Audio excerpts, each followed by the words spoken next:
Moram reči, da sem zelo počaščen, da so ravno mene izbrali za kongresnega ambasadorja Slovenije za letošnje leto. In pa sem pa tudi vesel, da smo dejansko uspeli prirediti Evropski kongres v Ljubljani iz spolne medicine in da sem s tem verjetno tudi, da smo s tem, torej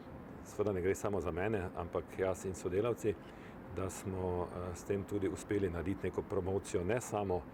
na znanstvenem področju, ampak tudi na splošno za celotno Slovenijo. Za vsako stroko so kongresi pomembni, seveda je tukaj izmenjava mnenj, vse novosti se prikažejo, dejansko brez tega napredka ne bi bilo na nobenem področju in seveda medicina je še mogoče tukaj prav posebej, ker se stalno razvija in je treba stalno slediti napredku, dejansko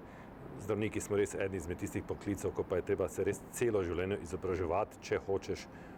ostati nekje na nivoju stroke in slediti znanju.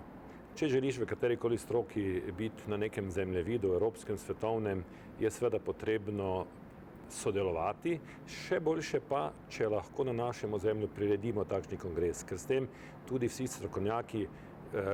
znajo ceniti naše lokalne znanje, naš lokalni pridonos. No, seveda je pa, bom rekel, prireditev kongresov pomembna tudi iz širšega gledišča. Na nek način ne samo v tistem času kongresa, gre za spoznavanje, ogromno ljudi iz tujine pride, spoznava naše običaje, našo deželo, kulinariko, seveda takrat v tistem trenutku tudi širša gospodarstvo živi od Slovenije in pa marsikdo od teh ljudi se potem tudi rad vrača v Slovenijo, tako da mislim, da je tudi zelo širok pomen in prednost tega. Za vse te kongrese se je treba kar boriti.